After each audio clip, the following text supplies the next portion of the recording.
A millionaire devastated by the loss of his wife makes a shocking announcement. Whoever helps his son walk again will win his hand in marriage and half his fortune. The boy, confined to silence and a wheelchair after his mother's death, does not respond to any medical treatment. But a humble cleaning lady marked by a similar tragedy decides to break the rules to get closer to the child. What she did surprised everyone present. If this story interested you, don't forget to subscribe to our channel and tell us what city you're watching us from. We'll keep going.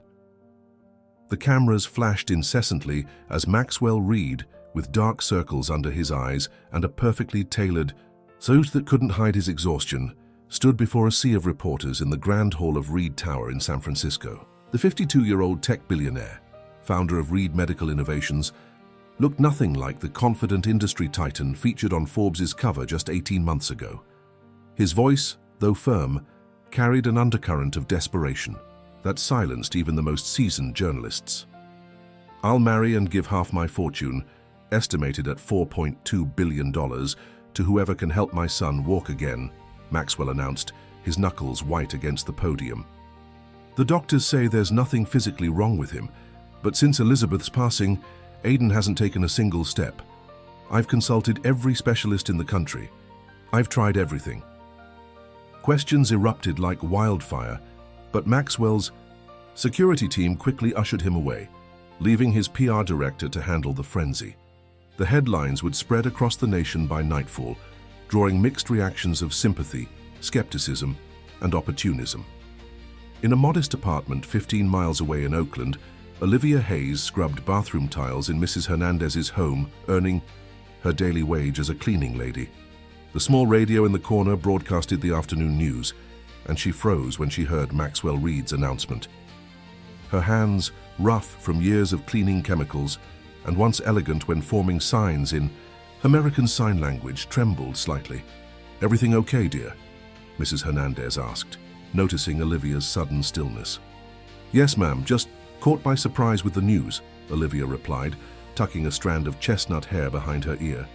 At 34, her eyes carried a depth of experience far beyond her years. That evening, in her small one-bedroom apartment, Olivia researched everything about Maxwell Reed and his son. Images of a smiling Aiden from before filled the screen. A bright-eyed 5-year-old with his mother's golden curls and his father's determined chin. Then, Elizabeth Reed, celebrated pediatric cardiologist specializing in rare congenital conditions. Olivia's breath caught. Dr. Reed had been one of the specialists consulted for Emma, Olivia's daughter, before. She closed her eyes, fighting back memories. Emma had suffered from a rare heart condition that eventually took her away at just 6 years old. During those hospital years, Olivia had used her ASL skills to communicate with deaf parents in pediatric wards, volunteering while holding on to hope for her own child. After losing Emma, she couldn't bear to return to that world of medicine.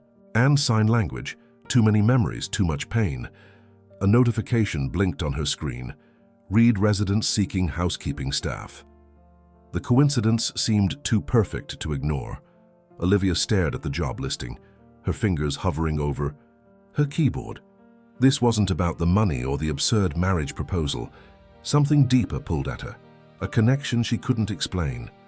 3 days later, Olivia stood before Reed Manor, an architectural marvel nestled in Pacific Heights with panoramic views of the bay.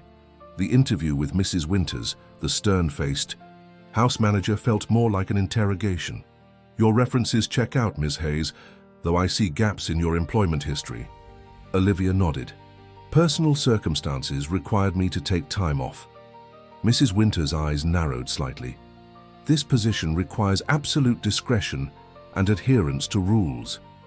The Reed household has been under media scrutiny since Mr. Reed's unconventional announcement. The staff entrance is to be used at all times. The West Wing, where young Master Aiden stays, is strictly off-limits unless specifically instructed otherwise." "I understand completely. Mr. Reed is rarely home before 8, but when he is, he values his privacy. You'll report directly to me, and I expect thorough work with minimal interaction with family members." As Olivia was led through the mansion's immaculate corridors for orientation, she caught a glimpse through a partially open door. A small figure in a wheelchair staring out a window, golden curls unmistakable even from a distance.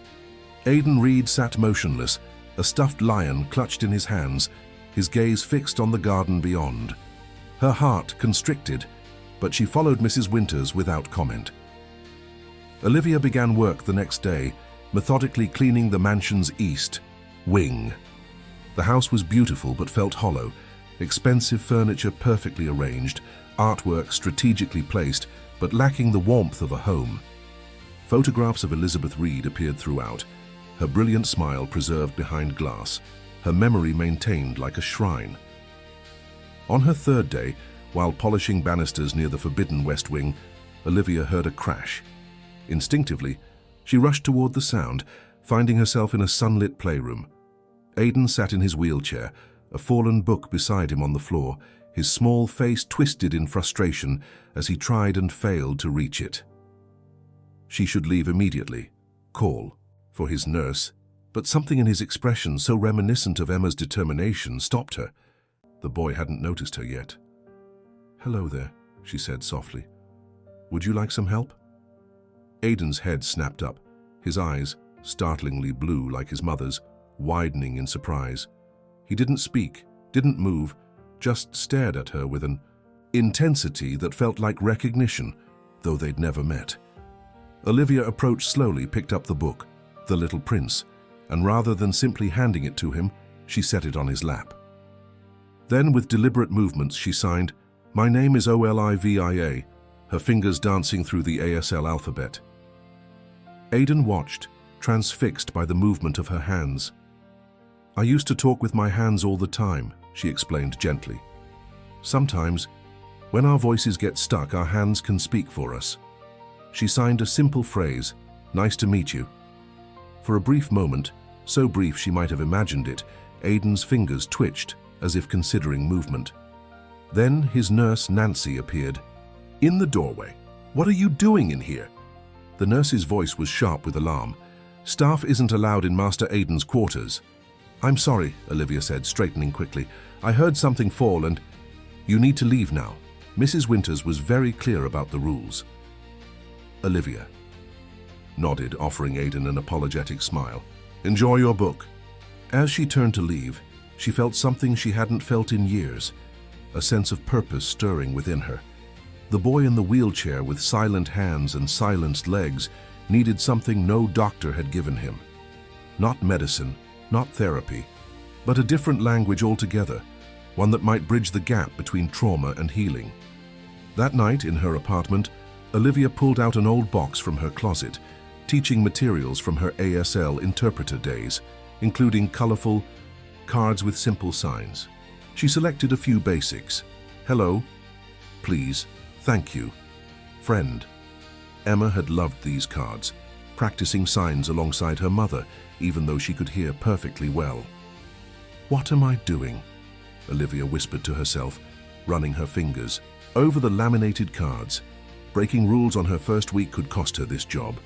Yet something about Aidan's eyes, the trapped expression, the glimpse of curiosity when she signed, told her this connection wasn't coincidence. The next day, she cleaned carefully, efficiently, always aware of Mrs. Winters' watchful gaze. But she carried one ASL card in her pocket, waiting for an opportunity that seemed unlikely to come, until fate intervened in the form of a scheduling mix-up. Nancy had a doctor's appointment, the replacement nurse was running late, and Mrs. Winters was handling a delivery issue at the gate. Olivia, dusting the hallway outside Aidan's room, heard a small thump and a frustrated whimper. This time she hesitated only briefly before entering. Aidan had dropped his stuffed lion on the floor, just out of reach. Their eyes met, his widening in recognition. Olivia retrieved the lion, but instead of immediately returning it, she held it gently and signed, "Lion." Then she placed it in his lap. "Would you like to learn how to say things without speaking?" she asked, carefully pulling the card from her pocket. "This means friend." She demonstrated the sign, watching as Aidan's eyes followed her movements, with intense focus. Then, miracle of miracles, his small hand lifted slightly from the armrest of his wheelchair, fingers trembling with effort. It wasn't quite the sign for friend. It wasn't even a complete movement, but it was something, a beginning. And in that moment, as sunset painted the room in amber hues, Olivia knew she'd found her way back to the language she'd abandoned after losing Emma. Not for fortune or marriage, but for something far more valuable, the chance to help a child find his voice and perhaps eventually his steps. For the next 2 weeks, Olivia created a delicate dance of timing and secrecy. She memorized the staff schedules, identified the precious 15-minute windows when Aidan was alone between his nurse's shift change, and used those moments to build their clandestine connection. Each day, she brought a new sign card, tucked discreetly in her uniform pocket. The progress was subtle but unmistakable. Aidan's hands, initially reluctant and stiff, began responding more fluidly to her lessons. He never spoke aloud, but his eyes, those expressive blue eyes, communicated volumes. When she taught him the sign for water, his fingers formed it perfectly by the 3rd try. When she showed him happy and sad, he immediately signed sad and pointed to himself. That moment broke her heart. "You won't always be sad," she told him gently, kneeling beside his wheelchair. "Sometimes our bodies get stuck because our hearts hurt too much, but we can find ways to unstick them little by little." On her 17th day at Reed Manor, disaster nearly struck. Mrs. Winters walked in just as Olivia was showing Aidan how to sign lion for his beloved stuffed animal. "What is the meaning of this?" The house manager's voice was glacial. Olivia stood quickly, her heart hammering. "Mrs. Winters, I can explain. You deliberately disobeyed direct instructions. Mr. Reed will hear about this immediately." "Please, I was just out now." Olivia glanced at Aidan, whose face had transformed from animated engagement to frozen fear. His hands, which moments ago had been attempting to mimic her signs, now lay motionless in his lap. She gave him a reassuring nod before following Mrs. Winters out. In the hallway, she pleaded her case. "I was teaching him American Sign Language. It's giving him a way to express himself when words feel too difficult. That is for his doctors and therapists to decide, not a housemaid who overstepped her boundaries." Mrs. Winters checked her. "Watch. Mr. Reed will be home in 30 minutes. Wait in my office." Those 30 minutes stretched eternally. Olivia considered gathering her things and leaving before facing Maxwell Reed's wrath. But abandoning Aidan now, when they'd made such delicate progress, felt impossible. She thought of Emma, how her daughter had found joy in signing even when illness made speaking exhausting. She thought of Aidan's small fingers, trembling with effort as they formed new signs. The office door opened, revealing not just Mrs. Winters, but Maxwell Reed himself. In person, he seemed both more imposing and more vulnerable than his media appearances suggested. Tall with silver-flecked dark hair and eyes the same piercing blue as his son's, he carried himself with the posture of someone accustomed to command, but currently bearing an invisible weight. "Ms. Hayes," he said, voice measured. "I understand. You've been interacting with my son against explicit instructions." Olivia stood, meeting his gaze directly. "Yes, sir. I've been teaching him ASL, American Sign Language. I'm a certified interpreter. Or I was before." She paused, reorganizing her thoughts.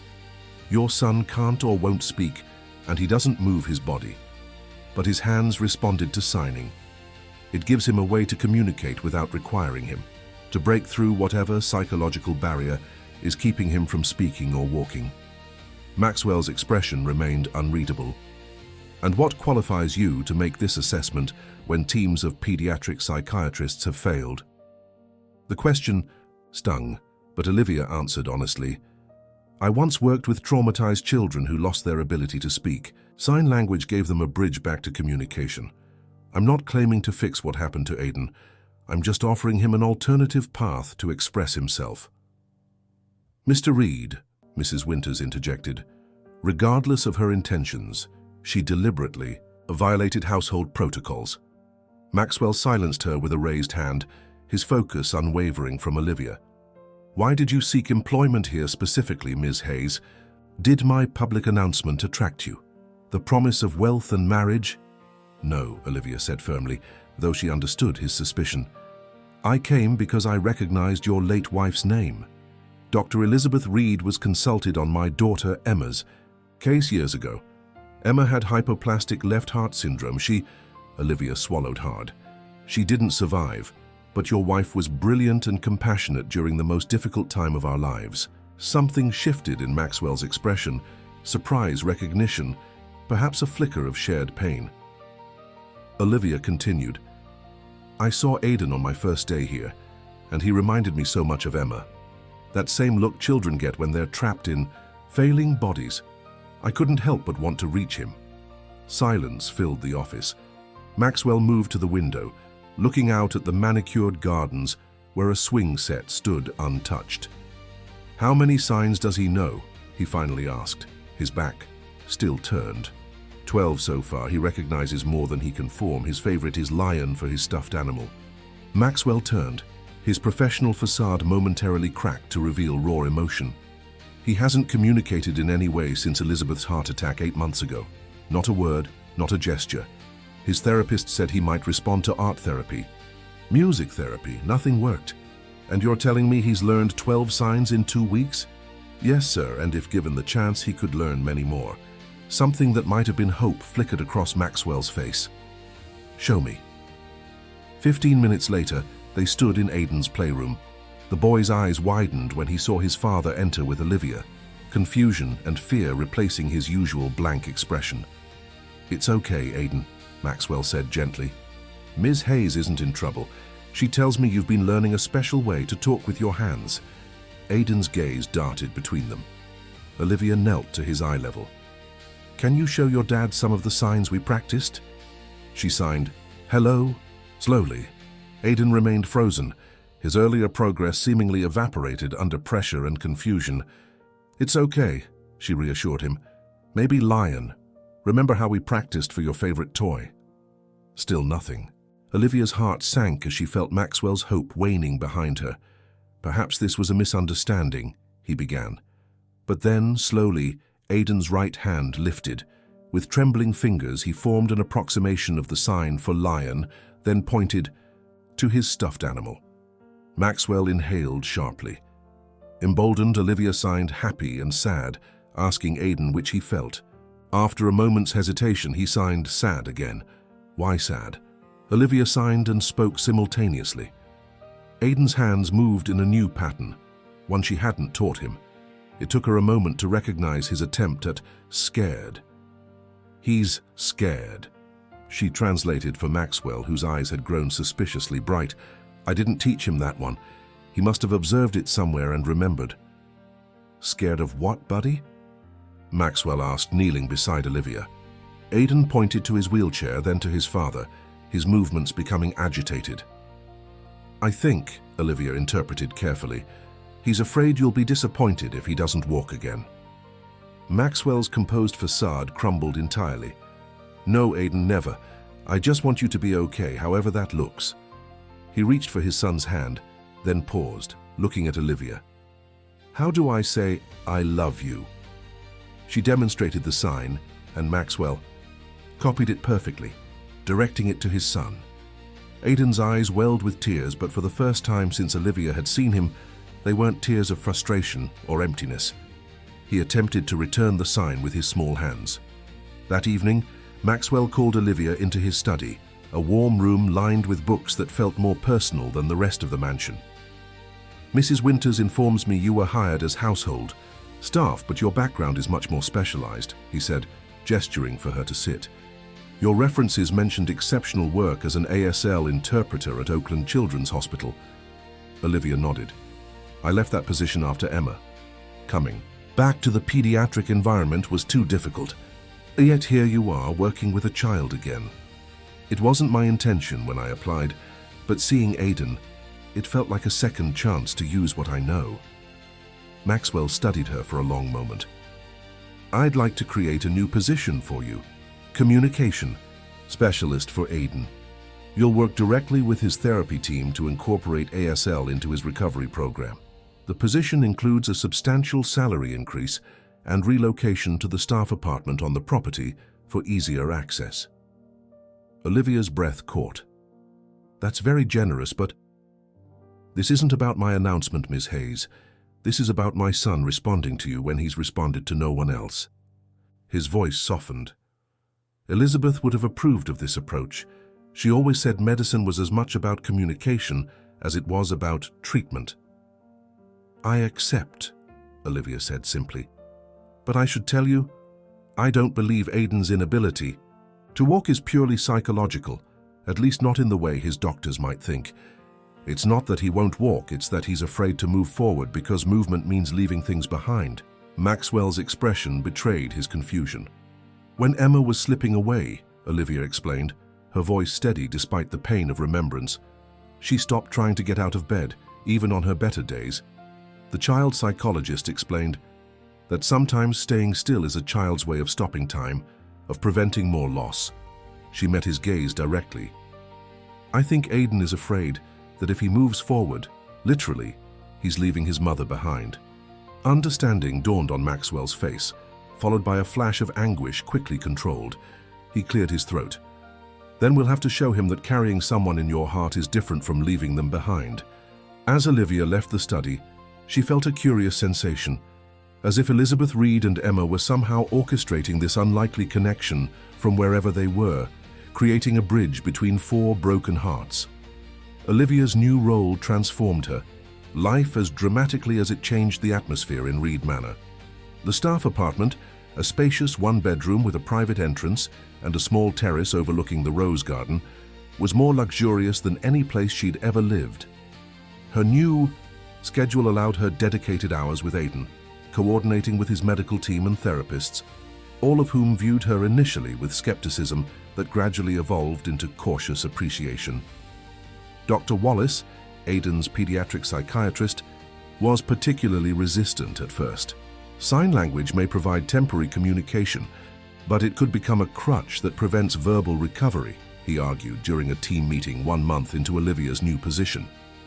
"With respect, doctor," she countered, "Aiden's primary issue isn't speech, it's expression. ASL gives him agency, while we address the underlying trauma. Children who feel empowered heal faster." Maxwell, who had taken to attending these meetings whenever possible, supported her approach. "We've seen more response in 4 weeks than in 8 months. I want to continue." The most remarkable changes occurred in Aiden himself. His vocabulary of signs expanded rapidly, and with each new word came increased animation in his face and upper body.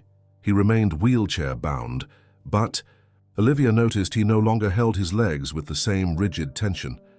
Sometimes during their sessions, his foot would tap unconsciously when he was excited about mastering a new sign. Olivia created a special notebook for their work, a communication diary filled with pictures, signs, and feelings. They developed a ritual where Aiden would choose an emotion card at the beginning of each session, signing how he felt that day. When he first signed happy instead of sad, Olivia had to excuse herself momentarily to hide her tears of joy. As summer arrived, she began holding their sessions in the garden, believing that connection with nature might further encourage Aiden's sensory engagement. They created a game called Sign Safari, identifying and signing the names of plants, insects, and birds they observed. "Look, Aiden," she said one particularly golden afternoon, pointing to a butterfly landing on a nearby flower. "Do you remember the sign for butterfly?" His small hands formed the sign beautifully, fingers fluttering like wings. Then, unexpectedly, he added another sign, pretty. "Yes, it is pretty," she agreed, delighted by his spontaneous combination of signs. Aiden smiled, a real, unguarded smile that transformed his face. Then he signed something that made Olivia's heart stutter. Mum liked butterflies. It was the first time he had referenced his mother directly. Olivia kept her expression gentle despite her internal excitement. "Did she? What else did your mum like?" For the next 20 minutes, Aiden's hands moved more animatedly than she'd ever seen, sharing fragmented memories. His mother singing at bedtime, her laugh when they played hide and seek, the way she could make pancakes shaped like animals. With each recollection, his body seemed to grow more at ease, as if the act of remembering aloud was releasing physical tension he'd carried for months. That evening, Olivia knocked on Maxwell's study door, her heart pounding with the significance. of the breakthrough. "Come in," he called, his voice tired but welcoming.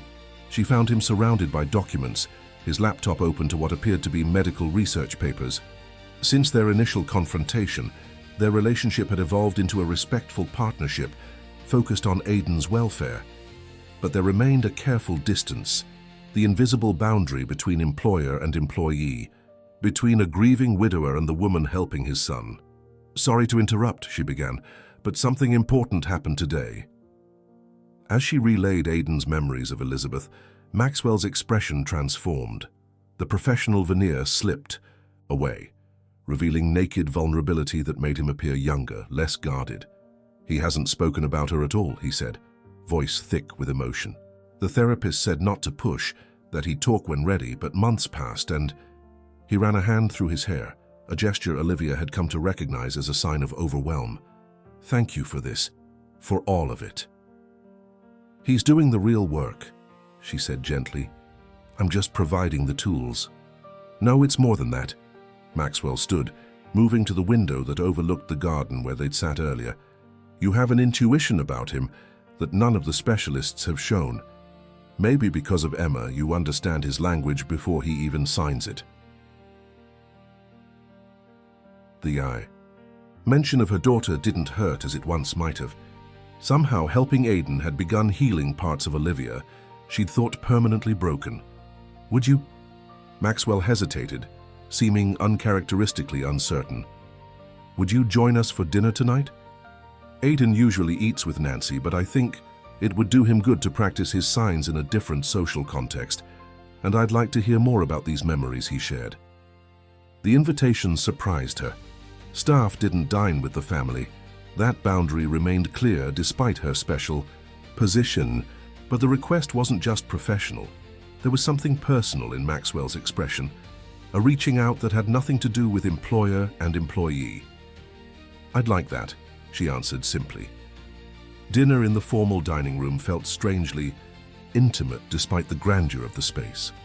Nancy helped settle Aiden at the table, his wheelchair positioned between Olivia and his father. The boy's eyes widened at her presence in this new context, but he soon relaxed, especially when she began signing discreetly beneath the table, their own secret language. Maxwell, she discovered, had been practicing basic signs. When Aiden signed, "Water," his father responded correctly, earning a look of surprise and delight from his son. The moment felt significant, a family creating new ways to connect across the silence grief had imposed. As summer progressed, these dinners became more frequent. 3 nights a week, Olivia joined them, helping bridge the communication gap between father and son.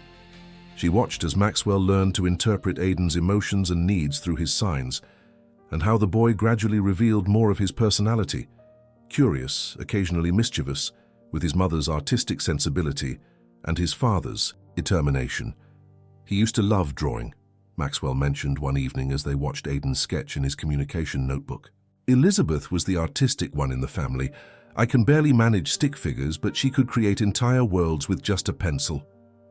Olivia smiled, watching Aiden's focused expression.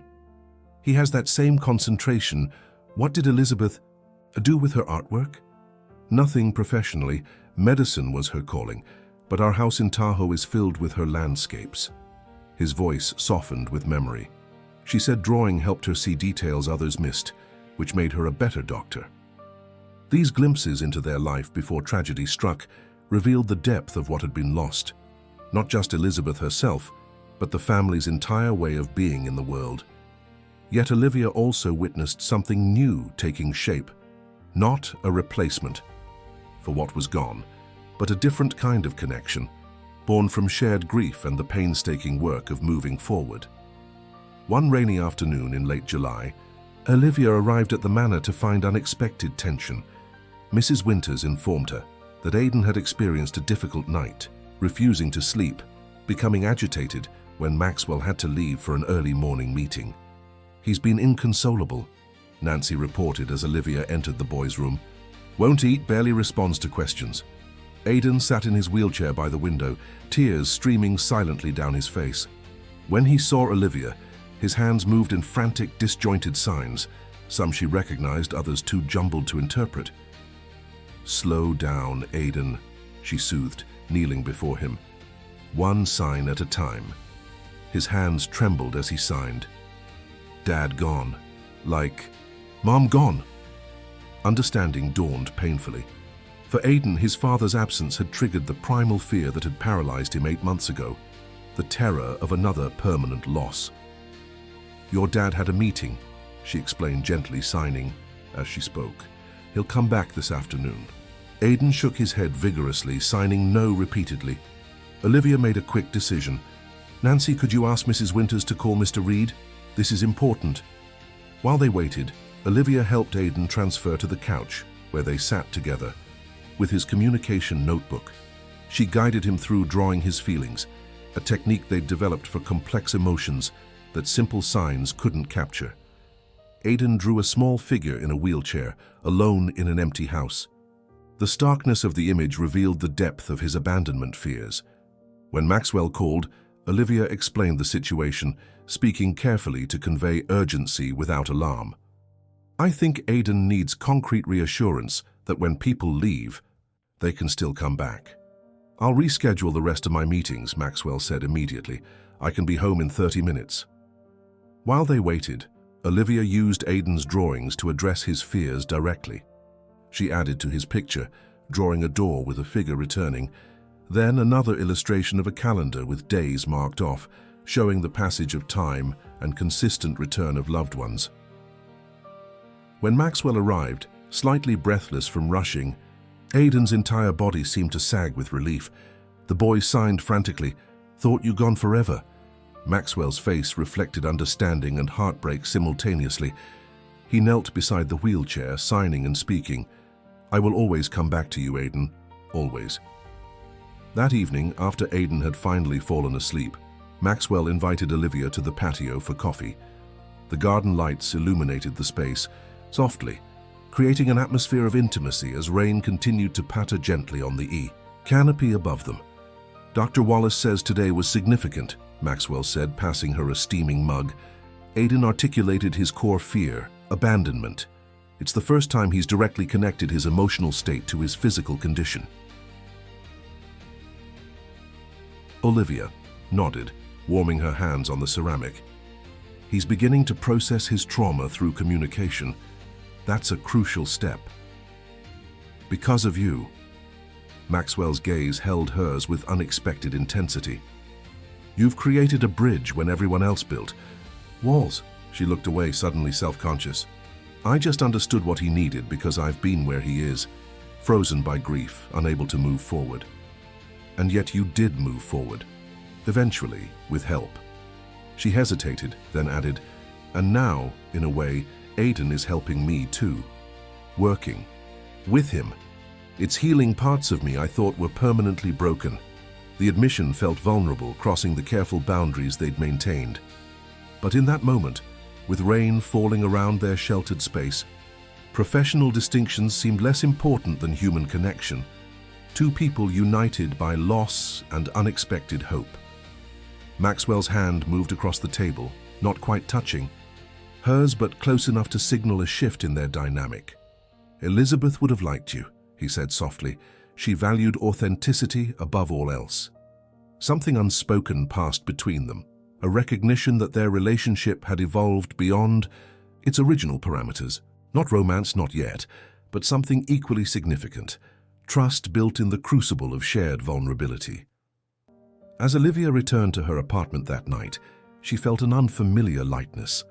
For the first time since losing Emma, she was looking forward rather than back, seeing possibilities instead of just memories. Through Aiden's healing, she was finding her own path forward. One silent conversation, one sign, one step at a time.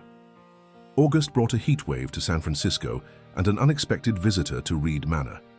Olivia first noticed the sleek Bentley in the circular driveway when she returned from her morning walk. As she approached the staff entrance, raised voices drifted from an open window, Maxwell's measured tones contrasting with a woman's sharp, crystalline articulation. "You've turned this house into a circus, Max," the woman was saying. "Half. The country thinks you've lost your mind with that ridiculous public offer. And now I hear you've hired some some cleaning lady to play therapist to Aidan. Olivia froze, her hand on the door. "Catherine, you've been in Europe for 7 months," Maxwell responded, his voice tight with controlled irritation. "Things have changed." Clearly, Elizabeth would be appalled. Some untrained woman using experimental techniques on her son? "Have you even verified this woman's credentials?" Olivia slipped inside, heart pounding. She'd heard enough to identify the visitor. Catherine Lawson, Elizabeth's older sister and Aidan's aunt. According to Mrs. Winters, she was a prominent art gallery owner in New York with more money than warmth, who had distanced herself after the funeral, finding her grief too overwhelming to maintain close contact. Olivia managed to avoid a direct encounter until afternoon, when she arrived for her scheduled session with Aidan. The boy was unusually subdued, sitting in his wheelchair with a rigid posture that reminded her of their earliest meetings. Catherine Lawson stood by the window, elegant in a cream designer suit, her blonde hair, the same shade Elizabeth had in photographs, pulled into an immaculate chignon. "So you're the miracle worker," Catherine said by way of greeting her, assessing gaze making Olivia acutely aware of her simple cotton dress and minimal makeup. "Ms. Hayes is Aidan's communication specialist," Nancy introduced formally. "I'm familiar with the job title. The qualifications, however, remain murky." Catherine's smile didn't reach her eyes. "My nephew's care is a family matter, Ms. Hayes." "Of course," Olivia responded evenly. "I'm just here to facilitate communication." "Yes, this sign language experiment, rather unconventional, wouldn't you say?" Aidan's eyes darted anxiously between them. Olivia maintained her professional composure, focusing on him rather than his aunt's barely veiled hostility. "Should we begin our session, Aidan? Or would you prefer to spend time with your aunt today?" His hands moved quickly, signing, "You stay." Catherine's eyebrows rose. What did he say? "He'd like to proceed with our regular session," Olivia translated, softening his actual words. "I'll observe," Catherine announced, taking a seat with the air of someone accustomed to being accommodated. The session progressed awkwardly. Aidan, usually enthusiastic and engaged, responded minimally, his expressions guarded. Olivia tried different approaches, his favorite games, new signs, even drawing, but his participation remained reluctant. "Perhaps he's tired," Catherine suggested, her tone implying something else entirely. Children can become overwhelmed with too much stimulation. Olivia recognized the tactic, undermining through polite concern, but refused to engage. "Aidan, would you like to take a break today? It's okay if you're not feeling up to practicing." To her surprise, he signed emphatically, "No break. Show Aunt Catherine butterfly." The specific request confused her until she realized he wanted to demonstrate the sign that had led to his breakthrough about his mother. Smiling, she nodded encouragement. Aidan's hands formed the butterfly sign beautifully. Then he added, "Mom liked butterflies." Catherine's sharp intake of breath was audible. "What did he say?" she asked, voice suddenly stripped of its polished edge. "He said Elizabeth liked butterflies," Olivia translated softly. That's correct." Catherine moved closer, kneeling despite her expensive suit. "Lizzie collected butterfly specimens as a girl. We used to chase them in our grandmother's garden in Connecticut." Aidan nodded vigorously, then signed, "Tell story." "About Mom," Olivia translated, and something in Catherine's composed facade cracked.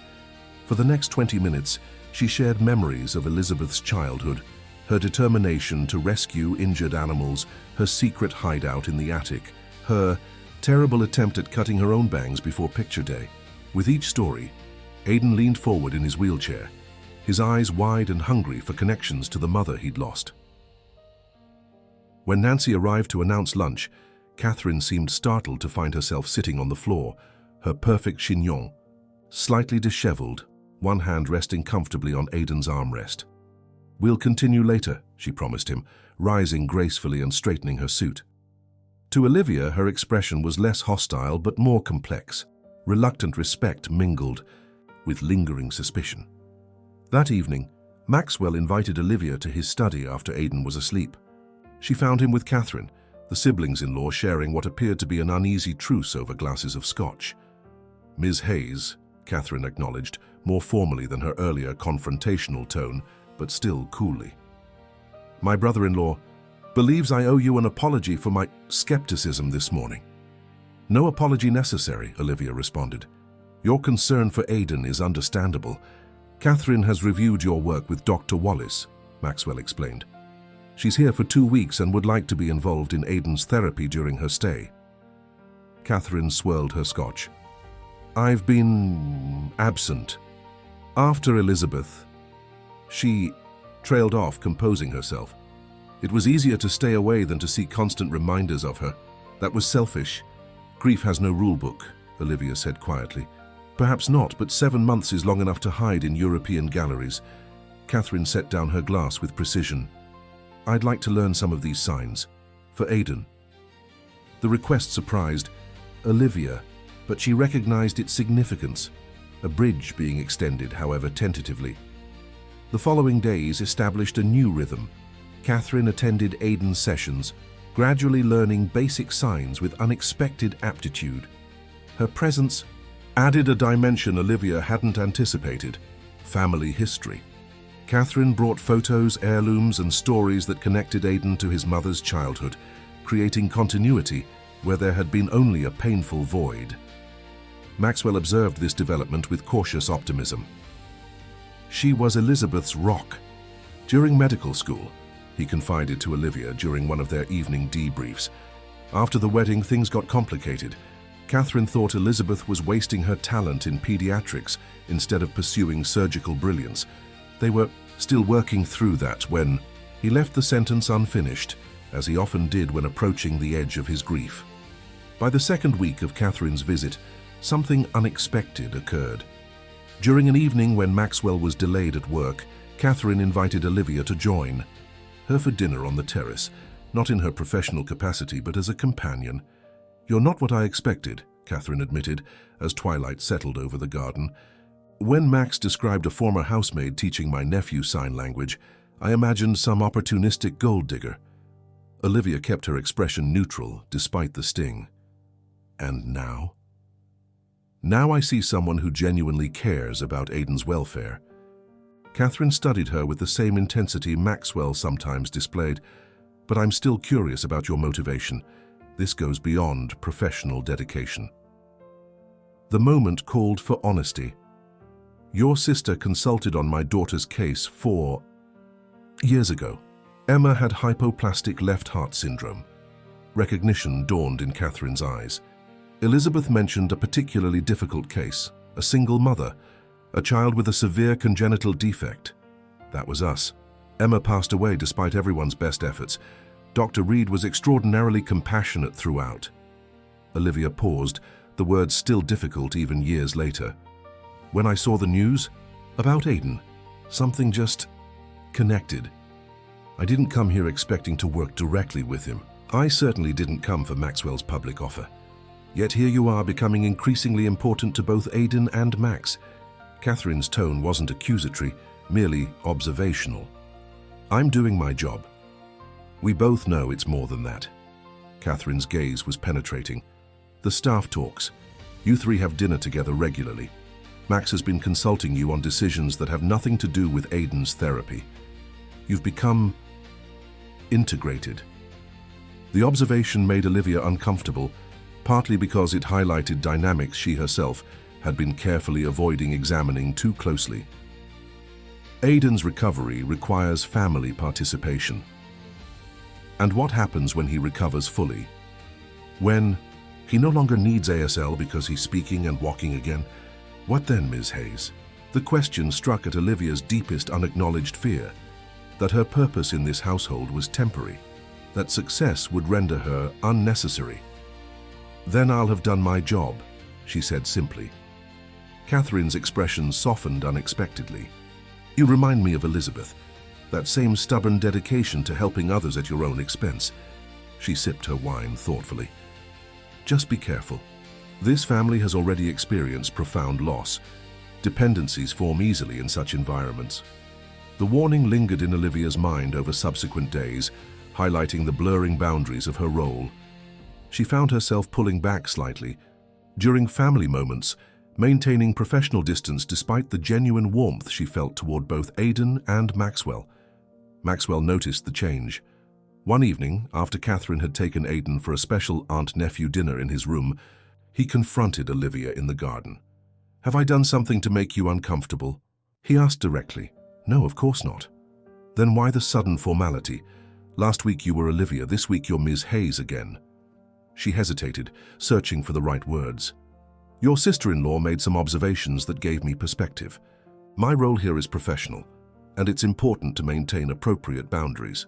"Catherine," Maxwell sighed. "What exactly did she say?" "Nothing inappropriate, just reminders about the temporary nature of my position. When Aidan recovers fully—" "If," Maxwell interrupted, "the doctors are still cautious about making predictions." "When," Olivia insisted gently. "He will recover, Maxwell. I believe that completely. And when he does, my specific skills won't be necessary anymore." Something like alarm flashed across his features. "Is that what you think? That once Aidan is better, we'll just, thank you for your service and send you on your way?" The rawness in his voice surprised her. Maxwell Reed, usually so composed, sounded almost vulnerable. "This isn't just about Aidan anymore," he continued, stepping closer. "Surely you've realized that. What's happening here between all of us, it's bigger than therapy or recovery. We're becoming a—" He stopped, seemingly unable to find the right word. The unspoken term hung in the air between them. Family. They were becoming a family, in some undefined, unexpected way that neither had anticipated. Before Olivia could respond, Mrs. Winters appeared with an urgent message. Maxwell was needed on a video call with Tokyo investors. The moment shattered, leaving their conversation unfinished, but resonating with implications neither was quite ready to articulate. As September approached, bringing Catherine's departure date closer, Olivia sensed the elder woman watching her with increasing speculation. There was less hostility now, but perhaps more concern, particularly when Catherine observed the easy familiarity that had developed between Olivia and Maxwell despite Olivia's attempts at professional distance. What Catherine couldn't know, what Olivia herself was only beginning to acknowledge, was that somewhere between signs and stories, between grief shared and hope rekindled, something profound had changed. The boundaries that once seemed so clear had grown permeable. Expertise had become affection. Professional investment had deepened into personal commitment. And now, as autumn approached, and Aidan showed increasingly promising signs of psychological healing, Olivia faced the question Catherine had posed. When success was achieved, what then? Would healing Aidan ultimately mean leaving the very family that had somehow begun healing her too? Catherine's departure should have restored equilibrium to Reed Manor, but instead it created a vacuum filled with unspoken questions.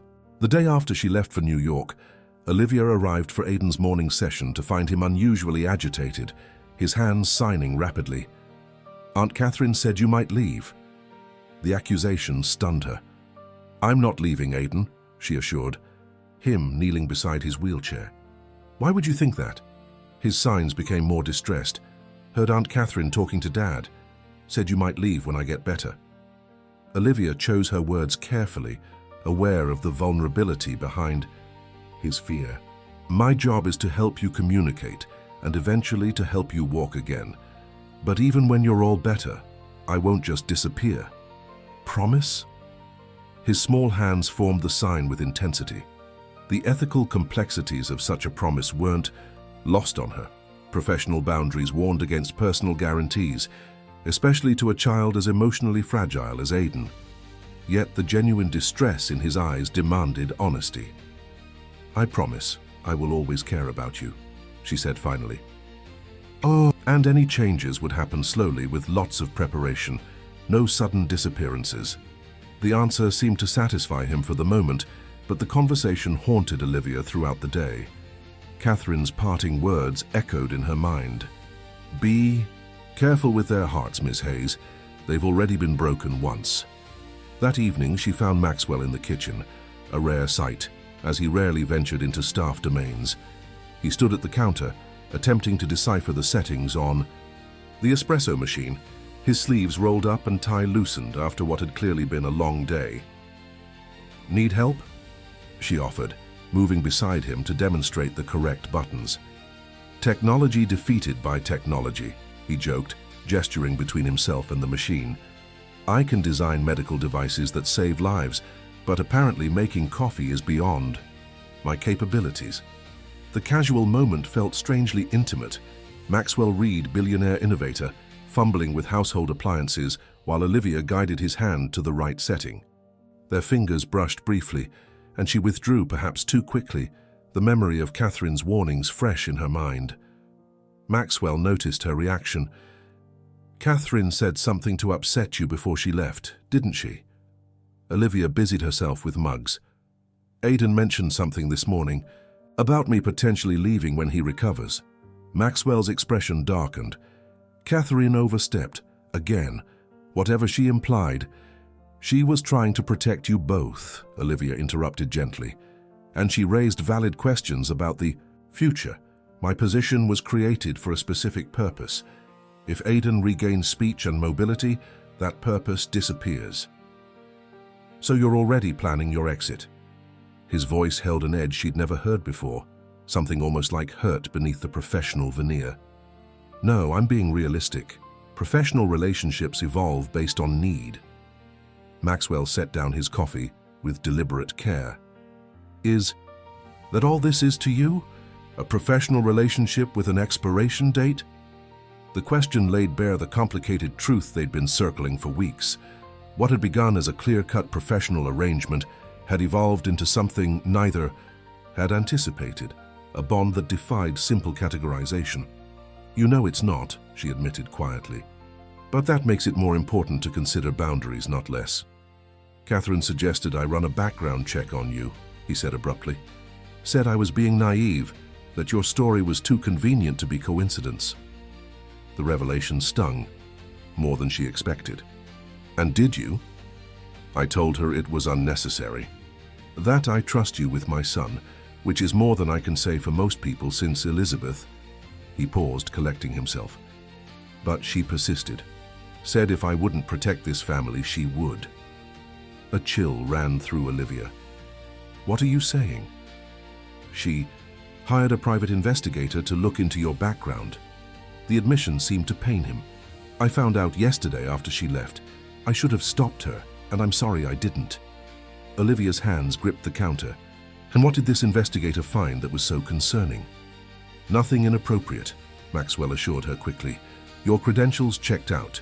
Your history with Emma was verified through hospital records. But Catherine focused on gaps." "Gaps?" Olivia echoed, though she already knew what he meant. "The 6 months after Emma's passing, your medical leave from the hospital, the therapy records. The invasion of privacy felt like a physical blow. Those months after losing Emma had been her darkest, a period of grief so profound it had hospitalized her briefly for what doctors diplomatically called exhaustion, but was closer to a complete breakdown." "I see," she said, her voice distant, even to her own ears. "And now you're concerned I'm too emotionally damaged to work with your son?" "No," Maxwell said, emphatically. "That's Catherine's narrative, not mine. I told her that surviving that kind of loss and finding your way back makes you exactly the right person to help Aidan, that your empathy comes from genuine understanding, not just professional training." His defense should have comforted her, but the violation remained. "You should have told me immediately." "You're right. I was trying to protect you from Catherine's interference while I dealt with it." He moved closer, his expression earnest. "Olivia, nothing in that report changes how we feel about your work here." The careful correction didn't escape her notice. "How I feel, how we feel, the distinction mattered." "I think I need some time," she said finally. "Please tell Aidan I have a migraine and Nancy will handle his evening routine." She retreated to her apartment, emotions churning between indignation at the invasion and fear of its consequences. The investigation had uncovered her most vulnerable period, the months when grief had nearly consumed her. How long before Maxwell questioned whether someone with her history should be responsible for his son's emotional well-being? Sleep eluded. her that night. By morning, she'd made a difficult decision. Professional ethics demanded transparency now that her history had been exposed. She would offer her resignation, giving Maxwell the opportunity to determine whether her continued presence was appropriate. When she knocked on his study door the next morning, resignation letter in hand, she was unprepared for what she found. Maxwell sat at his desk, surrounded by medical journals and research papers, eyes red-rimmed from what appeared to be a sleepless night. "I've been researching pediatric trauma recovery," he said without preamble. "Specifically, cases involving children who experienced psychological paralysis following emotional trauma." Olivia remained in the doorway, letter clutched behind her back. And I found this." He pushed forward a medical journal opened to a case study. A girl in Philadelphia who stopped walking after witnessing a traumatic event. Traditional physical therapy failed, but she responded to dance therapy, movement, paired with emotional expression. Olivia approached cautiously, scanning the article. "Movement as emotional release," she murmured, seeing the connection. "Like using hands to speak when the voice can't." Exactly. ASL isn't just giving Aiden words. It's reconnecting his brain to the concept of purposeful movement. Maxwell looked up at her, his expression intense. "You've been right all along. The path to walking again starts with his hands." The enthusiasm in his voice made her resignation letter feel heavier in her grip. "Maxwell, there's something we need to discuss." "Of course, but first..." He stood, moving around the desk with unexpected energy. "I've scheduled a meeting with Dr. Wallace and Aiden's physical therapist. I want to implement a new approach, combining your ASL work with adapted movement therapy. If we could incorporate signs that gradually engage his whole body..." "Maxwell," she interrupted gently, "I came to give you this." She extended the letter, watching his expression shift from excitement to confusion. "What is this?" "My resignation, effective 2 weeks from today, or immediately if you prefer." He stared at the envelope without taking it. "Because of Catherine's investigation. Because you deserve complete transparency about who's working with your son. Now that you know about my history. Your history of surviving unimaginable loss and finding the strength to help others," he countered. "That history?" "My history of emotional instability following that loss," she corrected. "The hospitalizations, the therapy, the medications I needed to function. You have a right to decide if someone with that background should be responsible for Aiden's care." Maxwell was silent for a long moment, then did something unexpected. He tore the envelope in half without opening it, letting the pieces fall to his desk. "My wife was hospitalized for depression after her first miscarriage," he said quietly. "She took medication for anxiety throughout her medical career. None of that made her less brilliant, less compassionate, or less qualified to heal others." His voice grew stronger. "So no, Olivia, I don't accept your resignation. Not unless you truly want to leave us." The sincerity in his eyes made her throat tighten. "I don't," she admitted. "But Catherine..." "Catherine is processing her own grief by controlling everything around her," Maxwell interrupted. "She loves Aiden, but she doesn't get to make decisions about his care or who provides it." Relief mingled with lingering uncertainty. "The investigation will be destroyed. I've already instructed our legal team to handle it." He moved closer, close enough that she could see the flecks of gray in his blue eyes. "I don't care about your past struggles, Olivia. I care about who you are now, what you've done for my son, and what you mean to this family." The word family hung between them, charged with implications neither was quite ready to articulate. Before she could respond, Mrs. Winters appeared in the doorway, her usually composed expression tense with urgency. "Mr. Reed, Ms. Hayes, you need to come quickly. It's Aiden." They found him in his room, Nancy attempting to calm what appeared to be a full-blown panic attack. Aiden's breathing came in desperate gasps, his hands signing frantically. "Where is she? Gone like Mom? Gone forever?" Olivia rushed, forward kneeling before his wheelchair. "I'm here, Aiden, I'm right here." His small body sagged with relief, hands grasping for hers with desperate strength. Thought you left, he signed, tears streaming. No goodbye. The realization struck her with painful clarity. In his world, people disappeared forever without warning. First his mother, then temporarily his aunt, and now he'd feared Olivia had vanished too. I'm not leaving, she assured him, signing as she spoke. I promise. As his breathing gradually steadied, Maxwell knelt beside them, placing a hand on his son's shoulder. Olivia is staying with us, he said firmly, meeting her eyes over Aidan's head with an expression that left no room for doubt. She's part of our family now. The declaration, spoken to comfort a frightened child, carried weight far beyond its immediate purpose. In the face of Aidan's distress, the complexities of professional boundaries, Catherine's concerns, and Olivia's past seemed suddenly less significant than the simple truth. They had become a unit, bound by something deeper than contracts or therapy goals. That evening, after Aidan had finally fallen asleep, exhausted from his emotional outburst, Maxwell and Olivia sat in the garden, the September air carrying the first hint of autumn coolness. I meant what I said, Maxwell stated quietly. About you being part of this family. Olivia watched the garden lights reflecting in the koi pond, gathering her thoughts. What does that mean exactly? In practical terms,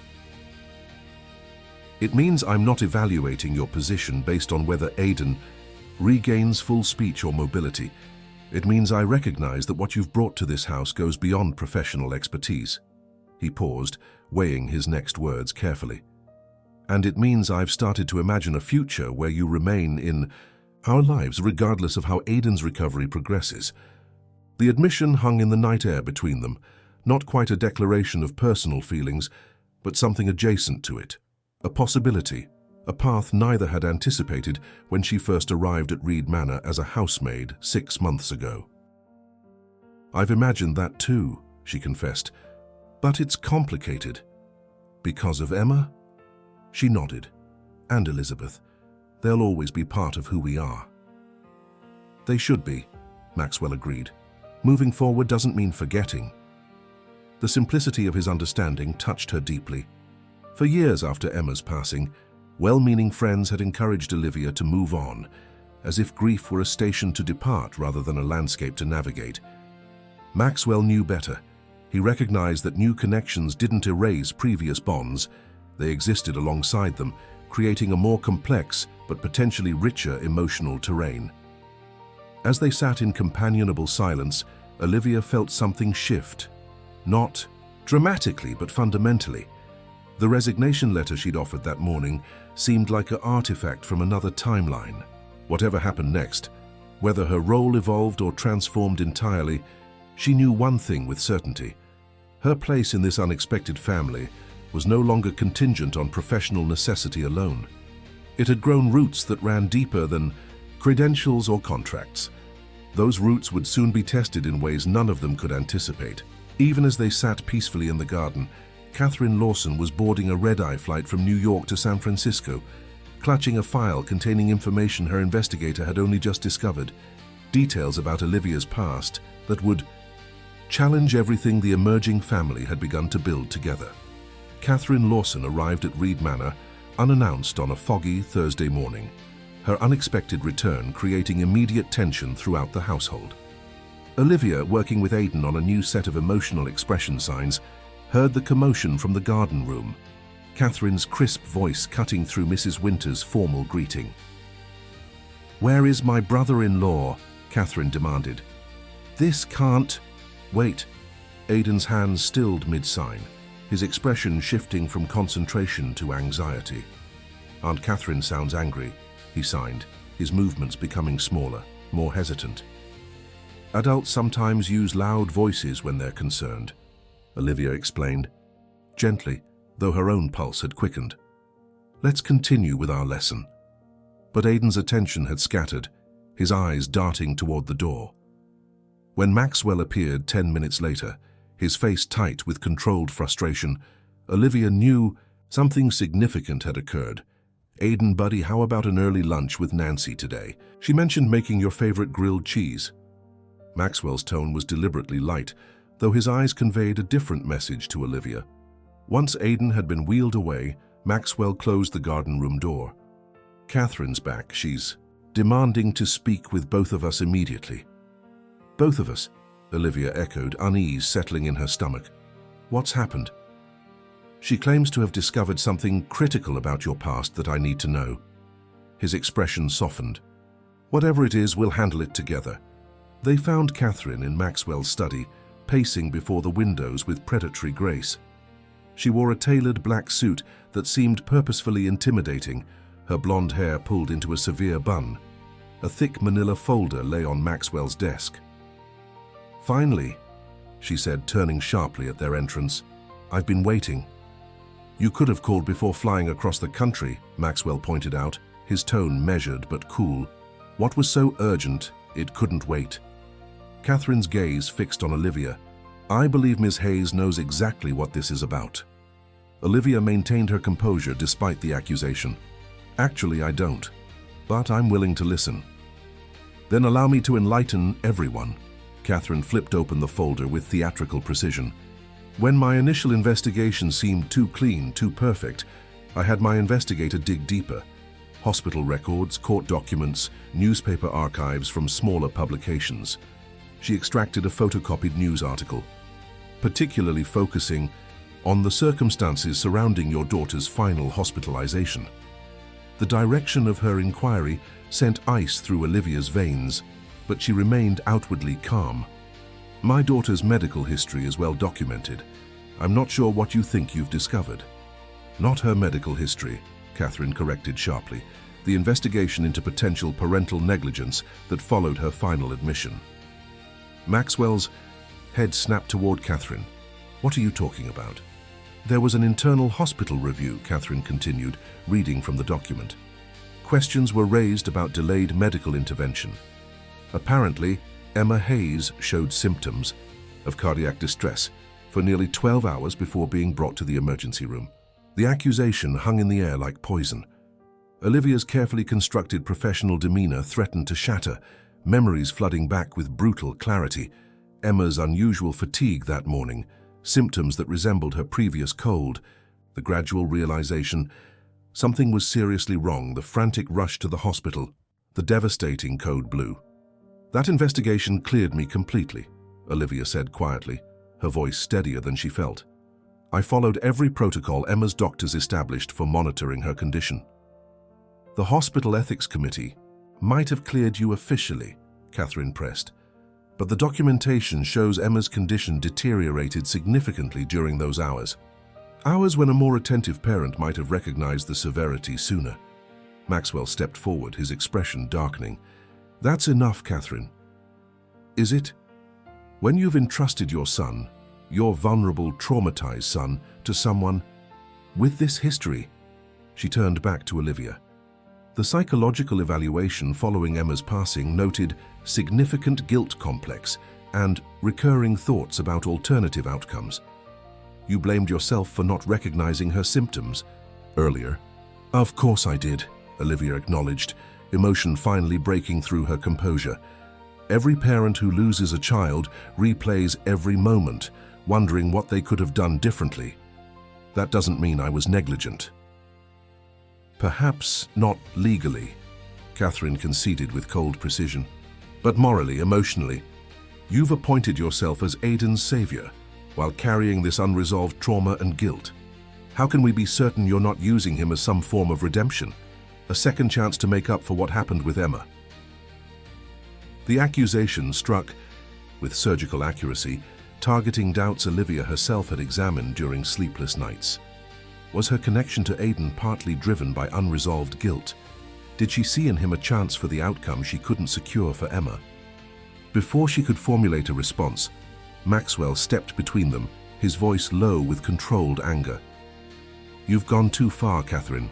Whatever your intentions, this stops now." "I'm protecting this family," Catherine insisted. "Elizabeth would expect nothing less." "Elizabeth would be appalled by this witch hunt," Maxwell countered. "You didn't even know her, not really, not at the end. Do you know what she told me after her diagnosis? She said, 'If anything happens to me, make sure Aidan knows joy again, whatever it takes.' That's what Olivia has done. Brought joy back into his life, into this house. Catherine's expression faltered slightly before hardening again. By creating unhealthy dependencies? By blurring professional boundaries? By positioning herself as a replacement mother figure while carrying this much unresolved trauma? By seeing him, Maxwell stated simply. By understanding his pain instead of running from it the way you did, the way I almost did. Catherine flinched visibly at the accusation. I never... 7 months in Europe, Catherine. 7 months of occasional video calls and expensive gifts shipped from abroad. You couldn't bear to see Elizabeth's son suffering because it reminded you, too, much of your own loss. His voice gentled slightly. I understand that. Grief makes cowards of us all sometimes, but don't attack Olivia for having the courage to face what you couldn't. The siblings-in-law stared at each other, years of complicated history and shared loss creating a charged silence. Finally, Catherine broke eye contact, gathering her documents with slightly trembling hands. You've made your position clear, she said stiffly. I hope for Aidan's sake you're right. She turned toward the door, then paused, addressing Olivia directly. He trusts you completely, Ms. Hayes. I pray that trust is never misplaced. After Catherine left, the study remained silent. Olivia stood by the window, watching rain begin to speckle the glass, each drop a reflection of the tears she refused to shed. I should have told you everything, she said finally. About the hospital review, the investigation. It was cleared, but it happened. They questioned whether I recognized the symptoms quickly enough. Maxwell moved to stand beside her, not touching but close enough that she could feel his presence as a source of warmth and steadiness. We all have moments. We replay endlessly, he said quietly. After Elizabeth's heart attack, I was the one who found her. Did I call 911 quickly enough? Did I perform CPR correctly? Could I have saved her if I'd checked on her 10 minutes earlier? The doctors said no, that even if the ambulance had arrived, instantly her condition was too severe. But I still wonder. The admission, his own version of the guilt she carried, created a bridge between their experiences. Those last hours with Emma, Olivia found herself saying, words she'd rarely spoken aloud. She was tired, a little feverish, symptoms she'd had before with simple viruses. I followed the monitoring protocol, checked her oxygen levels, her heart rate. Everything seemed manageable. By the time I realized something was seriously wrong, her voice faltered. The review board concluded I couldn't have known, that even immediate hospitalization might not have changed the outcome. But Catherine's right about one thing. I've never fully forgiven myself. Maxwell's hand found hers, a gentle pressure that anchored her to the present. Does working with Aidan feel like seeking redemption? The question demanded absolute honesty. Sometimes in the beginning maybe it did, but now, she turned to face him fully. Now it's about him, about who he is, not who I lost, about helping him find his way back, not reliving my past. Maxwell studied her face as if searching for confirmation of her words. Whatever he saw seemed to satisfy him. I believe you, he said simply, and I trust you with my son. Those words, that trust, meant more than any defense against Catherine's accusations. Olivia squeezed his hand once before releasing it. Professional boundaries reasserting themselves despite the emotional intimacy of the moment. Thank you, but Catherine raised valid concerns, even if her approach was harsh.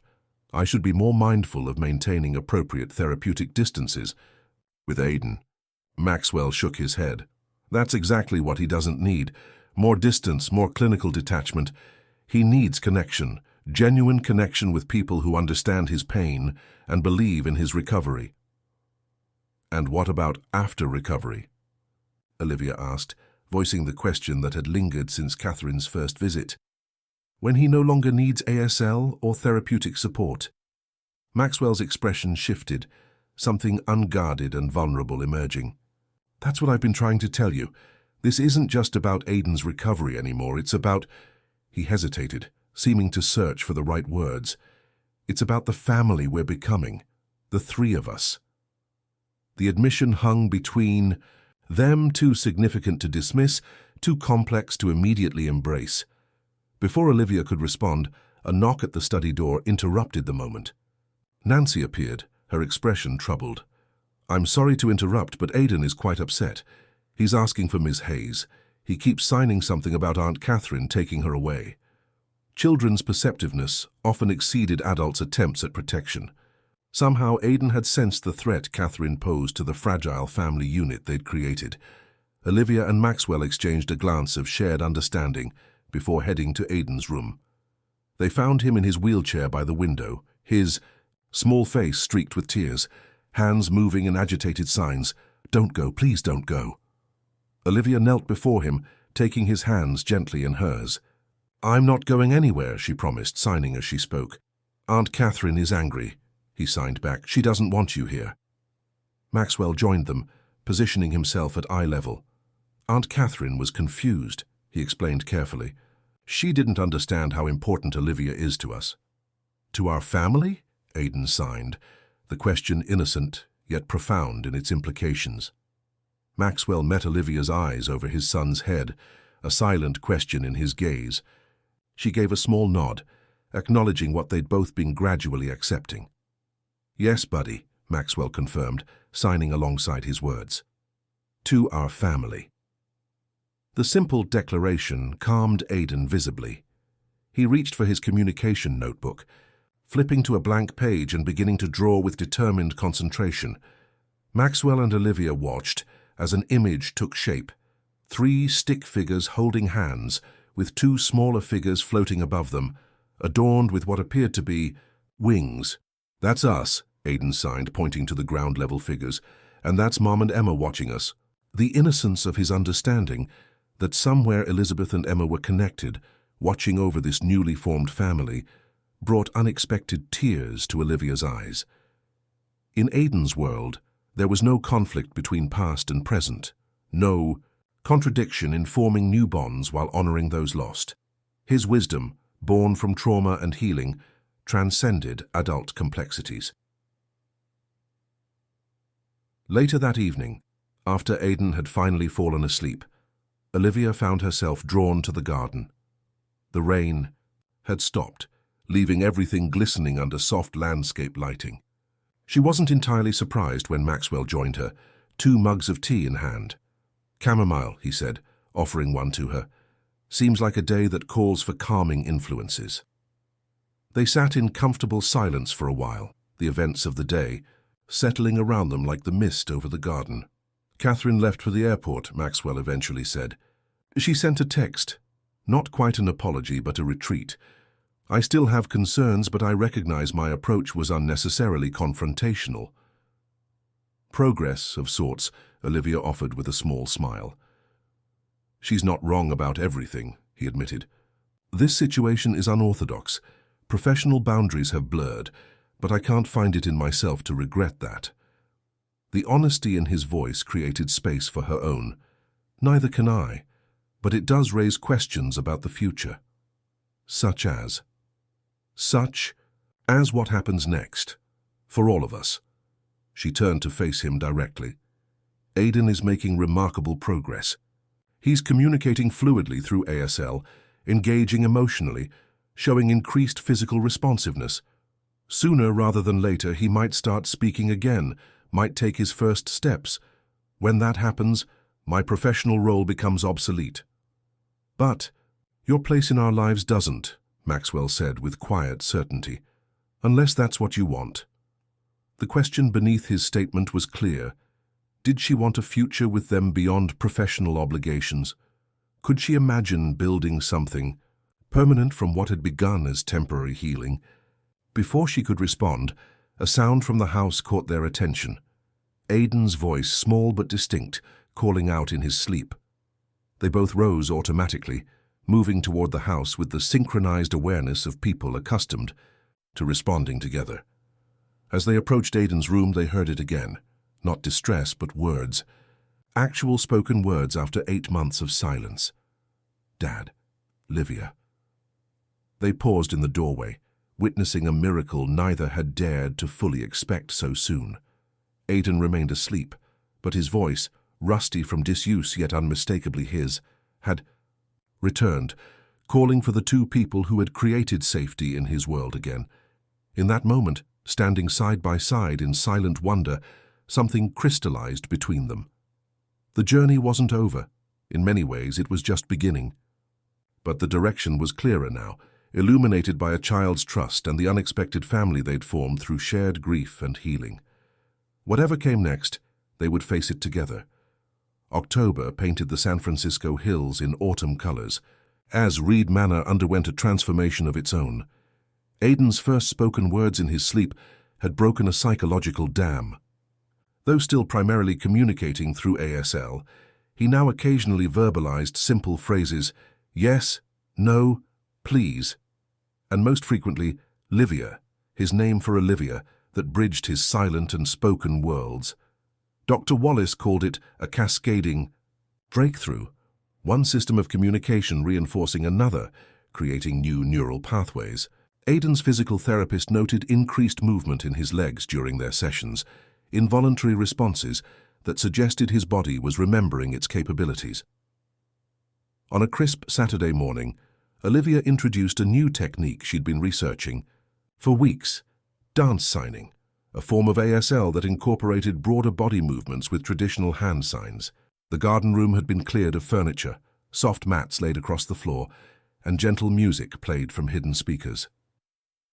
"Today we're going to let our whole bodies talk," she explained to Aiden, who watched from his wheelchair with curious eyes. "Not just our hands." Maxwell observed from the doorway, having rearranged his schedule to witness this new approach. Since Catherine's confrontation and Aiden's verbal breakthrough, he'd become more directly involved in his son's therapy sessions, not just receiving reports, but actively participating. Olivia demonstrated first, signing tree while allowing her arms to extend upward like branches, her body swaying gently. "The sign becomes bigger, involves more of you," she explained. "Would you like to try?" Aiden nodded, his eyes following her movements intently. With careful assistance, she helped him from his wheelchair to the mat, supporting him as his legs, unused, to bearing weight, trembled slightly. "We'll start seated," she assured him, lowering them both to the floor. "Just follow my movements." For 20 minutes, they practiced expanded versions of signs Aiden already knew well. Bird became arms outstretched, water rippled through the entire torso, happy radiated from hands through shoulders. With each movement, Aiden's face brightened, his body remembering joy in motion. "Now something new," Olivia suggested. "This is the dance sign for fly." She demonstrated, her arms sweeping outward while her torso lifted. Aiden attempted to copy the movement, his upper body responding more fluidly than it had in months. As he reached upward, something remarkable happened. His hips shifted, legs extending slightly, a spontaneous whole-body response. "Did you see that?" Maxwell whispered, moving closer. Olivia nodded almost imperceptibly, careful not to draw attention and potentially interrupt Aiden's natural momentum. "Let's try grow next," she suggested casually, demonstrating a sign that started low and expanded upward. Aiden followed, his entire body gradually engaging in the movement. When they shifted to jump, his legs flexed unconsciously, muscle, memory awakening beneath psychological barriers. After 40 minutes, seeing Aiden's growing fatigue, Olivia suggested they end the session. "You did beautifully," she praised, signing and speaking simultaneously. "Your whole body was talking today." "It felt good," he responded, using his voice, a raspy whisper but audible. "Can we do more tomorrow?" "Absolutely," she promised, helping him back into his wheelchair. But as she supported his transfer, she felt it, a deliberate push from his legs, taking some of his own weight for the first time since she'd known him. Their eyes met in shared recognition of the moment's significance. Aiden's expression held a mixture of surprise and something else, a flicker of pride perhaps, or the first recognition that his body might obey him again after all. That evening, while Aiden rested after his exertions, Maxwell invited Olivia to join him on the terrace.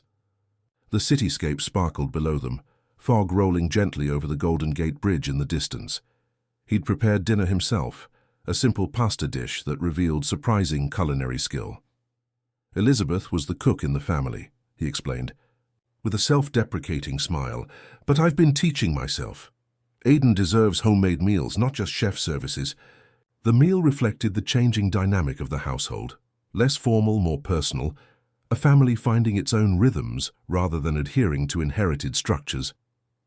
You saw what happened today, Olivia said as they lingered over dessert. A store-bought tiramisu that Maxwell had nonetheless arranged with careful attention on proper dessert plates. I did. His voice carried controlled excitement. Dr. Williams said it might take months before we saw voluntary leg movement. It's been 6 weeks. It's just the beginning, she cautioned. There will be setbacks, plateaus. Recovery isn't linear. But it's happening. Maxwell reached across the table, covering her hand with his. Because of you. Because somehow you understood what he needed when none of the specialists did. The touch felt significant. Not their first physical contact, but perhaps the most intentional, occurring outside the context of Aidan's therapy or emotional crises. Not just me, she corrected gently. All of us together. The ASL, the new therapies, your involvement. It's created the right environment for him to feel safe enough to move forward. Maxwell's hand remained on hers, warm and steady. I've been thinking about what happens next. After Aidan recovers, about what you asked in the garden that night before we heard his voice. Olivia's pulse quickened. They hadn't revisited that unfinished conversation directly, though its implications had hovered between them for weeks. I've been thinking about it too, she admitted. And I can't imagine not being part of your lives anymore, she said simply. But I also can't imagine staying under false pretenses once my professional role is complete. Maxwell's expression softened.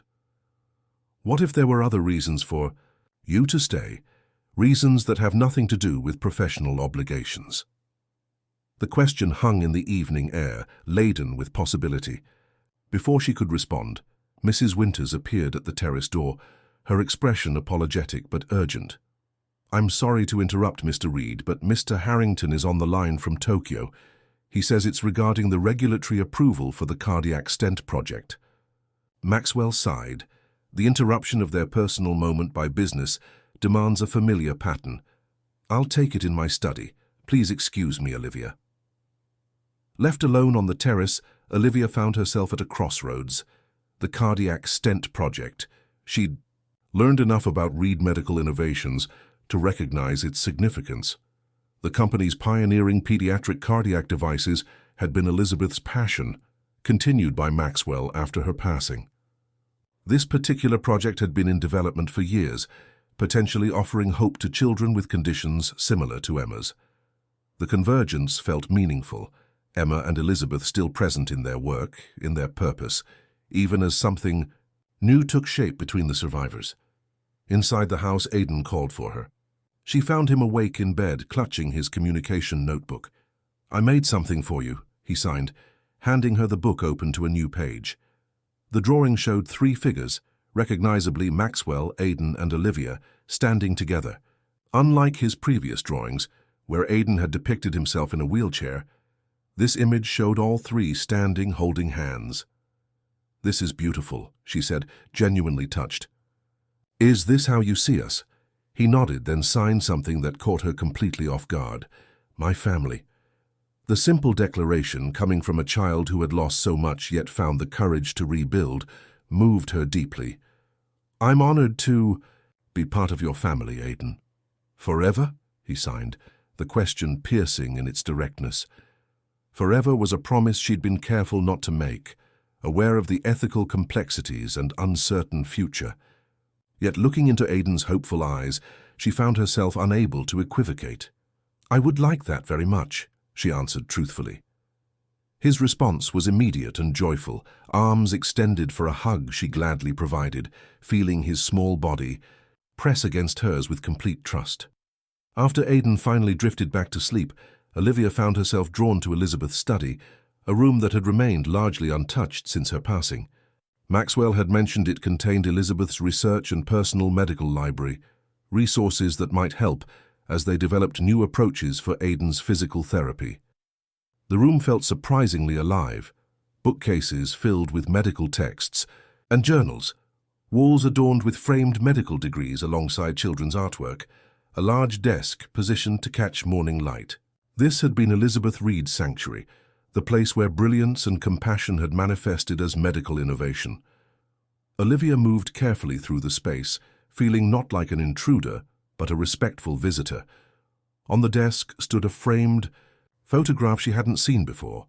Elizabeth in a hospital corridor, kneeling beside a young patient in a wheelchair, their heads bent together in conversation.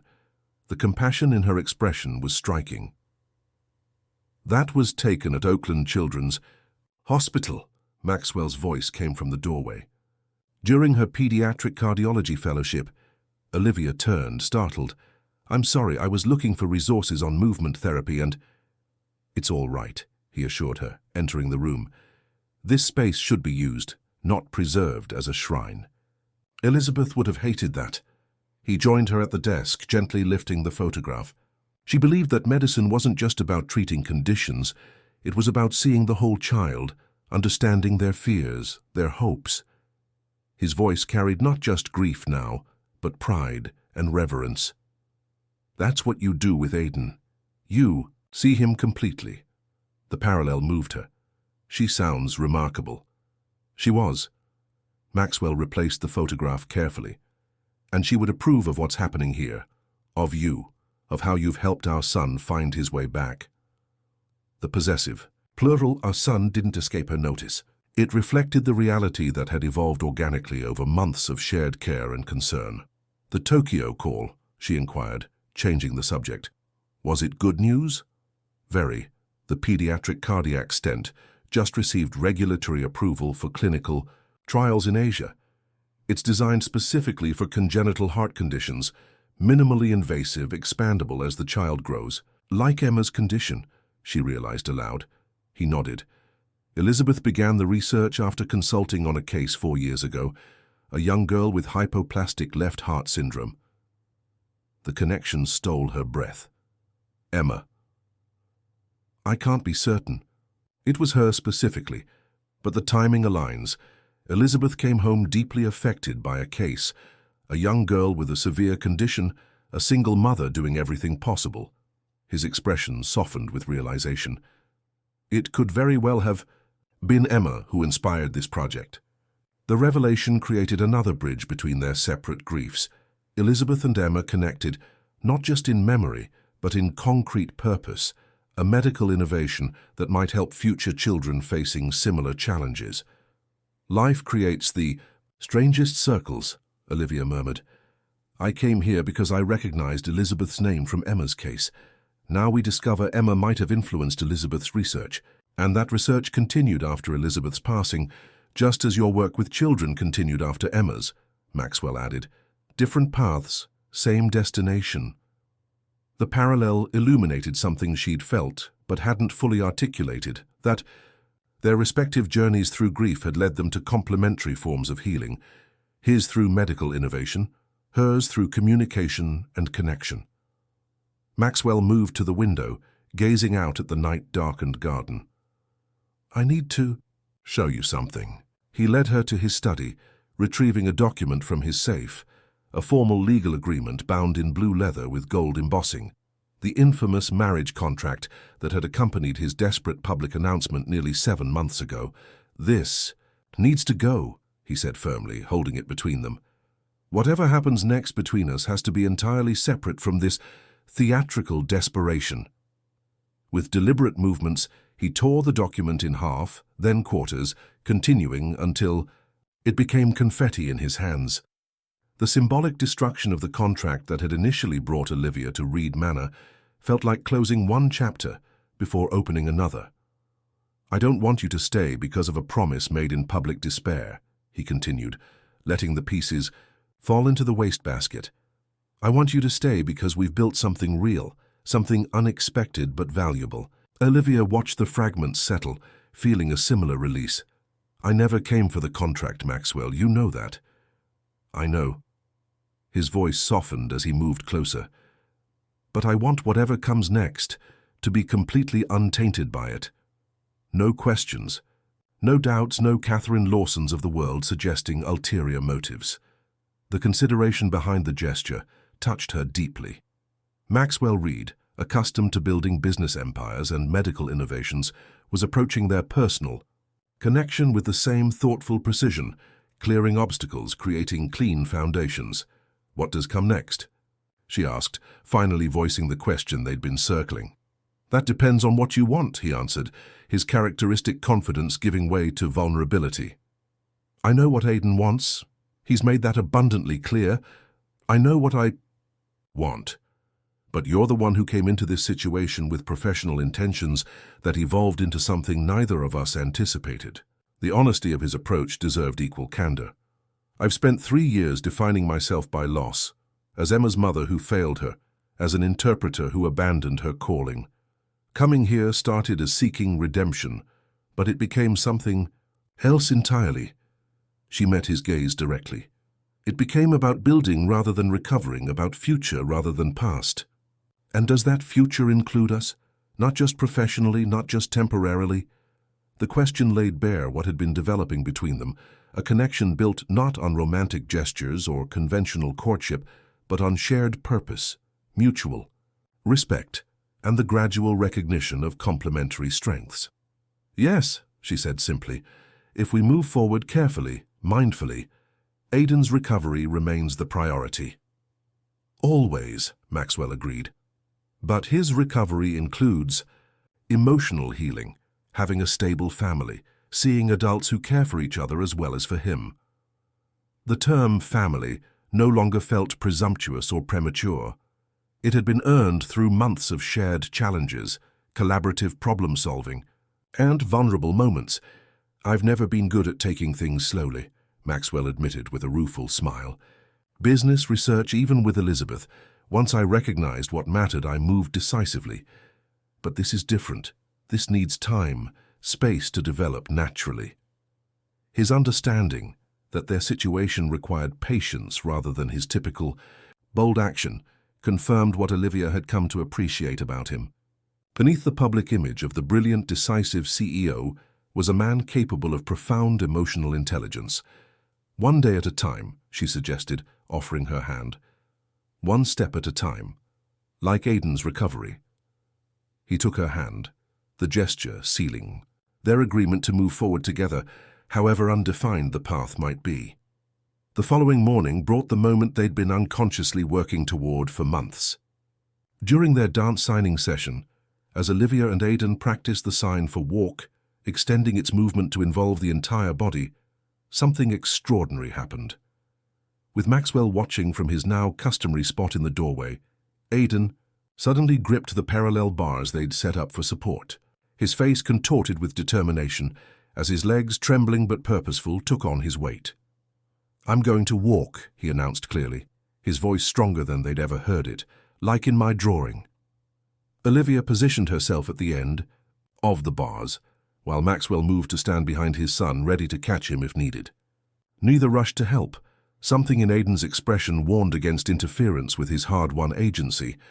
With painstaking effort, Aidan's right foot moved forward an inch, then his left. His entire body shook with exertion, but his expression remained fiercely focused. Another step followed, slightly smoother than the first, then another. 5 steps later, he collapsed into Olivia's waiting arms, exhausted but triumphant. "I did it," he whispered, tears streaming down his face. "I walked to my new mom." The title, spoken spontaneously, without premeditation, hung in the air between them. Olivia's eyes met Maxwell's over Aidan's head, seeing in his gaze not alarm, but affirmation. "Yes, buddy," Maxwell said, his voice thick with emotion as he joined their embrace. "You did." In that moment, surrounded by the morning sunlight streaming through garden room windows, the 3 figures locked in a tearful, joyful embrace represented something phoenix-like, a family reborn from ashes of separate griefs, creating something new without erasing what came before. Later, as Aidan napped after his momentous achievement, Maxwell found Olivia in the garden. Without words, he reached for her hand, their fingers intertwining naturally. They stood together, in companionable silence, watching butterflies dance among late-blooming flowers. He called me his new mum, Olivia finally said, her voice hushed with the weight of the moment. I don't want to replace Elizabeth. You couldn't if you tried, Maxwell assured her gently. Just as I could never replace Emma. But we can be something new together, honoring what came before while building what comes next. Her free hand touched the small locket she always wore, inside a tiny photograph of Emma smiling during her last good day. Once a talisman of grief, it had gradually transformed into something different, a connection to joy remembered rather than just loss endured. Elizabeth would approve, Maxwell continued. She once told me that if anything happened to her, she wanted Aidan to know love again in whatever form it took. She was practical that way, a scientist to the core, understanding that life adapts, evolves, finds new expressions. The description resonated with what Olivia had come to understand about Elizabeth through stories, photographs, and the impact she'd left on those who loved her. A woman of intelligence and compassion who would want her family to heal, to grow, to find joy again. Emma would approve too, Olivia offered. She was only 6, but she had an old soul. She used to tell me, when your heart hurts, find someone who needs help and help them. That's what led me here, ultimately. Their shared understanding, that moving forward honored rather than betrayed their loved ones, created the final permission they both needed. Maxwell's free hand gently turned her face toward his, a question in his eyes that she answered by closing the distance between them. Their first kiss was gentle, tentative, a beginning rather than a culmination. When they separated, both were smiling through tears that carried equal measures of remembered grief and newfound hope. We'll take it slowly, Maxwell promised. One step at a time. Like Aidan, Olivia agreed, as if summoned by their thoughts. They heard Aidan calling from inside, his voice stronger and clearer than before. Together they turned toward the house, toward the child who had brought them together, and the future they would build. Not despite their losses, but because of them,